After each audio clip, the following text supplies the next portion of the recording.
안녕하세요. 일본 꿀팁 베트남입니다. 혹시 4월 30일 베트남으로 놀러 오시는 분 계시나요? 혹시라도 이 영상을 먼저 보셨다면 절대 베트남으로 입국 안 하시는 것을 추천드립니다. 만약에 베트남 사람인데 이런 걸 안 했다? 약간 의심을 할 겁니다. 너 성향이 좀 의심이 되는데 너 맞아? 우리나라 사람? 베트남 남부 해방 기념일 때문인데요. 베트남 역사 중에 가장 큰 기념비적인 일이 뭘까요? 바로 1975년 사이공 현 호치민시에 북베트남군이 함락을 하고 베트남 전쟁이 공식으로 끝난 날일 겁니다. 시작과 끝으로 치면 20년 동안이나 진행된 전쟁이고요. 미국이 유일하게 패한 전쟁으로도 유명하죠.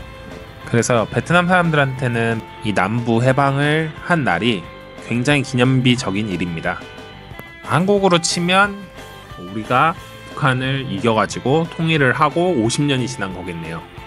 이처럼 50주년이 되었는데요. 베트남 현대사에서는 굉장히 중요합니다. 한 세대를 넘어가지고 전쟁을 직접 했던 세대, 직접 하지 못한 세대, 이 두 세대가 구별이 되는데 또 현 세대들한테는 의미가 좀 약할 수 있어요. 그렇기 때문에 국가적으로 50주년을 굉장히 강조하는 게 민족 간의 통합과 통일을 재확인하고 미래로 나아가자, 이런 의미로 지금 준비를 하고 있습니다. 일단 외국인인 저한테 굉장히 불편한 게 있었는데요. 행사 일주일 전부터 도로 통제가 이루어졌습니다. 회사가 1군에 있는데 그러다 보니까 퍼레이드를 하는 시간은 통제를 하기 시작했어요. 그래서 도로도 폐쇄하고 빌딩도 문을 닫는다고 하더라고요. 5시에는 이제 회사에서 나가야 돼가지고 이런 좀 불편한 점이 있었습니다. 특히 오토바이는 괜찮은데 차량 같은 경우에는 1군 시내 중심가로 아예 들어오지 못하게 하더라고요. 그리고 이 주변에 사람들이 많이 오다 보니까 인터넷 사용량이 증가해서 그런지 인터넷도 평소보다 굉장히 느립니다. 그래서 일을 하는데 좀 불편한 게 있었어요. 그리고 마지막으로 외국인 입장에서 보면 약간 좀 민감한 역사적 의미가 있잖아요. 특히 우리나라 같은 경우에는 참전을 했던 국가니까 더 좀 조심스러운 면이 있었습니다. 현지 직원들은 굉장히 즐거워하고 큰 행사로 받아들이는데, 어쨌든 이 50주년이 베트남인들에게 중요한 것뿐만 아니라 주위 나라에서도 좀 중요하게 느껴지는 것 같더라고요. 베트남 입장에서는 50주년을 통해 베트남의 외교적 입지를 재확인하는 기회가 된 것 같아요. 최근 빠른 경제 성장과 안정적인 정치 환경 덕분에 동남아시아에서 이제 주요 국가로 자리매김을 했죠. 경제적 규모도 동남아시아 중간 정도는 가고 있고요. 군사력이나 위상은 그보다 더 좋은 것 같아요. 더 높은 편인 것 같아요. 그래서 그런지 베트남에서는 보통 설날 때 불꽃놀이를 많이 합니다. 굉장히 중요한 행사로 하는데 올해는 좀 약했어요, 생각보다.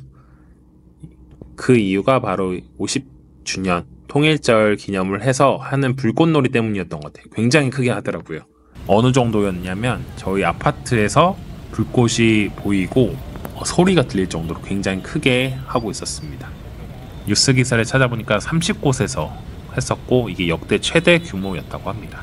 또한 아직까지 베트남은 애국 마케팅이 먹히는데요. 어느 곳을 가도 다 4월 30일 돼 있고 50주년 기념이라는 대대적인 할인 행사 혹은 깃발이 걸려 있는 것을 많이 볼 수 있습니다. 저는 이제 롯데마트를 주로 갔는데 롯데마트 가니까 탱크를 과자로 만들어 가지고 이걸 또 올려놓고 있더라고요. 참 골 때립니다. 우리나라 같은 경우에는 애국 마케팅이 한 2000년대까지는 먹혔던 것 같아요. 이렇게 월드컵도 하고 하면서 했는데 지금은 잘 안 먹히잖아요. 여기는 아직까지 잘 먹히는 것 같아요. 이 열병식을 준비한다고 헬리콥터 뜨고 전투기가 뜨고 포도 가지고 오고요. 주말마다 군인들이 그 강가에 쫙 서가지고 교육도 시켜주고 사진도 찍어주고, 그리고 공안들이 일을 하는 걸 저는 5년 만에 처음 봤어요. 교통 정리를 하고 있더라고요. 일주일 내내. 여기서는 공안을 알리바바 도둑이라고 많이 합니다. 네, 약간 놀림의 대상으로 많이 얘기하는데 저 진짜 실제로 일을 하는 거는 굉장히 오랜만에 본 것 같아요. 그 정도로 국가적으로 열과성을 다하는 것 같습니다. 특히 4월 30일 열병식을 보려고 4월 29일부터 사람들이 줄을 서서 기다린다고 하더라고요. 새벽에 오면 자리를 못 잡으니까 전날 와가지고 잠을 자고 그 퍼레이드를 보려고 한다고 합니다. 그 정도로 베트남인들의 관심이 대단합니다. 그래서 이제 우리에게 끼치는 영향이 뭐냐 하면, 일단 4월 30일 그리고 29일은 치민 1군을 비롯해서 뭐 3군, 5군 절대 들어오지 마십시오. 가능하면 외출 안 하시는 게 좋고요. 어쩔 수 없다면 이 세 곳은 좀 피하시는 게 좋습니다. 이 퍼레이드 주로 시작하는 장소고 사람들이 많이 왔다 갔다 하니까요. 가능한 한 외곽 쪽을 이용해 가지고 움직이시는 걸 추천드리고요. 제 예상이지만 당일에는 아마 오토바이도 못 들어올 겁니다. 그냥 걸어서 1군, 뭐 3군, 뭐 5군 요 정도까지는 그냥 걸어 다니셔야 된다고 보시면 될 것 같아요. 그 정도로 굉장히 혼잡할 거고요. 두 번째로 빨간 옷 안 입으시면 위험합니다. 약간 농담일 수도 있는데 정말로 대부분의 사람이 베트남 국기 그려진 옷 혹은 베트남 국기를 들고 다니는 모습을 보실 수 있을 거예요. 우리나라 월드컵 2002년 4강 간 거랑 비교가 안 될 정도로 베트남 분들은 이거에 대한 관심이 있고요. 만약에 베트남 사람인데 이런 거를 안 했다? 약간 의심을 할 겁니다. 너 성향이 좀 의심이 되는데 너 맞아? 우리나라 사람? 약간 이런 느낌이 든다고 보시면 좋을 것 같아요. 저는 이제 외국인으로서, 그리고 어떻게 보면 우리는 진 거죠. 전쟁을 진데 참여한 거니까 약간 마음이 싱숭생숭하기도 하고 복잡하더라고요. 그래도 뭐 이제 주위에서 좋다고 하니까 그래 좋은 게 좋은 거지 하고 넘어갔는데 신기했습니다. 그래서 오늘은 베트남 남부해방기념일 50주년 행사 관련한 이야기 말씀드렸고요.